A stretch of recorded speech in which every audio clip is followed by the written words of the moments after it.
اب بابا پھول پیر تو دریا کے اس پار تھے. اب یہ لوگ وہاں پہ جاتے ہیں، جعفر کوٹ جاتے ہیں، جا کے ان لوگوں کو ملتے ہیں. تو جو چودھری تھا جہاں پہ بابا جی اسٹے کیے ہوئے تھے، وہ بڑا مرتبے والا اور صحیح معنوں میں چودھری تھا، جس کو چودھری کہتے ہیں. ورنہ تو یہاں تو چور قسم کے آج کل چودھری بنے ہوئے ہیں نا، جن کے اندر نہ اخلاق ہے، نہ کریکٹر ہے، یا نہ انسانیت ہے، اور وہ خود کو چودھری کہتے ہیں. ورنہ چودھری تو پنجاب کا پیوٹ ہے. چودھری تو پنجاب کے گاؤں کی پہچان ہے. چوکیدر، یہاں کا جو رکھوالا ہو، کنٹرولر ہو. تو یہ ہوتا ہے لفظ چودھری. یہاں پہ تو کوئی اور ہی بات ہے نا. کیا کہتے ہیں، لچی رن بنی پردان، لیو لچیا موجا مان. اب تو یہ بات ہے. بہرحال he was a great person. تو چودھری صاحب نے مہمانوں کی شان شان ان کا استقبال کیا. اس نے بکرا ذبح کیا اور بڑی اچھی دیگ پکائی اور ان کے لیے کھانا تیار کیا. تو اس نے بتایا کہ بابا جی صبح یہاں سے نکل جاتے ہیں اور شام کو واپس آتے ہیں. اور یہی وہ ٹائم تھا بابا جی جب فطرت کی چیزوں کے اوپر غور و فکر کر رہے تھے، اور جنگل میں ایک وہ انہوں نے اپنا ڈیرا بنا لیا تھا. تو بابا جی جب واپس آتے ہیں تو کھانا تیار تھا، مہمانوں کو کھانا کھلایا گیا. اور بابا جی نے کہا کہ چونکہ وہ تو کھانا کھاتے نہیں تھے، تھوڑا دودھ پی لیا، پانی پی لیا، اسی طرح ہی ان کی زندگی تھی. وہ کھانا دیٹ واز ناٹ ود ہم، فوڈ والی بات تھی نہیں وہاں پہ. تو انہوں نے کہا چودھری صاحب سب لوگوں کو کھلائیں آپ، اور یہ پیٹ بھی میرا ہے. یہ بات وہ بڑی واضح کرتے تھے کہ دوسرے کو پیٹ کو بھی وہ اپنا ہی پیٹ کہتے تھے. تو لوگوں نے کھانا وانا کھایا اور اس کے بعد جو ہے وہ بات چیت ہوئی. تو انہوں نے سمپل سا کہا، شاہ جی بات یوں ہے کہ اگر آپ نے چناب کے اس سائڈ پہ رہنا ہے تو پھر ہم میں سے کوئی بندہ بھی واپس گجرات نہیں جائے گا. اور اس کے اوپر انہوں نے قسم اٹھا دی. تو باقی انہوں نے کہا کہ شاہ جی ہیں آپ کے جو بھائی ہیں، ان کے ساتھ ہم نے بات کیا، ان کو جتنی زمین چاہیے، جہاں سے چاہیے، جو کچھ چاہیے وہ ان کو ہم دیتے ہیں.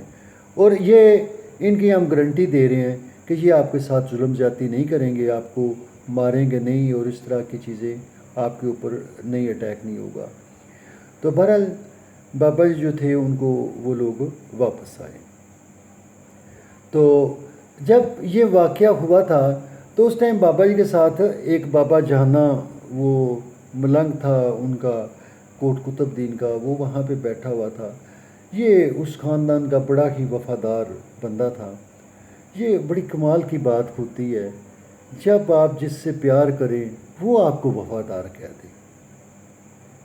ہم خود سے تو کہتے ہیں نا، بات تو یہ ہے نا کوئی دوسرا بھی کہہ دے پھر بات بنتی ہے، ورنہ باتیں ہی ہیں.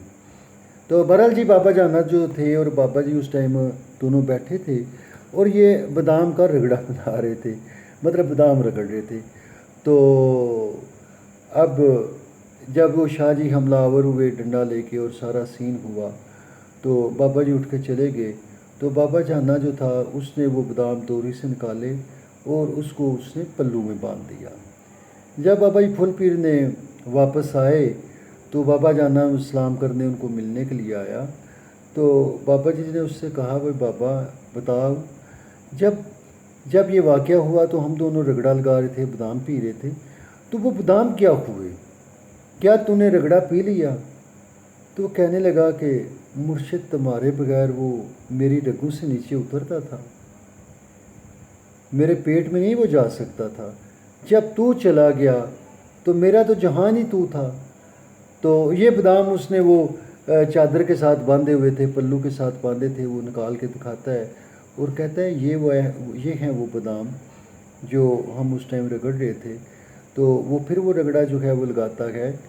تو اس طرح بابا جی کی جو زندگی تھی اس میں لو فار دا ورلڈ اور lust for the world that was not there. یہاں میں آپ کو ایک اور بات شیئر کروں کہ اکثر بابا جی یہ بات کہتے تھے، جو میرے پاس ہے اس کا کوئی خریدار نہیں، اور جس کو میں چھوڑ چکا ہوں اس کے طالب آتے ہیں.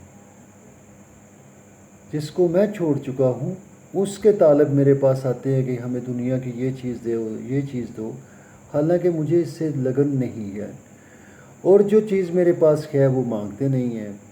اور اگر کوئی فقیری کا طالب آتا ہے تو وہ بھی صرف اس لیے کہ دنیا کو دکھا سکے، ورلڈلی شو کے لیے وہ فقیری یا اس طرح کی چیزیں حاصل کرنا چاہتا ہے کہ تاکہ دنیا کے اوپر ایک پریشر ڈالے، ان کو امپریس کرے کہ میں فقیر ہوں۔ مطلب یہ دکھاوے والی بات ہے نہیں ہے۔ تو اس طرح بابا جی ایک جہان تو بھرپور تھا، ان کے گرد محفل تو بہت بڑی تھی، لیکن ان کا ریئل طالب کوئی نہیں تھا، جس کو اندر کی بات وہ ہونا وہ نہیں تھا۔ تو اسی لیے وہ اکثر فرمایا کرتے تھے، عادت ہی بنا لی ہے تم نے تو منیر اپنی، عادت ہی بنا لی ہے تم نے تو منیر اپنی، جس شہر میں بھی رہنا اکتائے ہوئے رہنا۔ تو یہ ان کی زندگی تھی۔ Thank you, have a good time.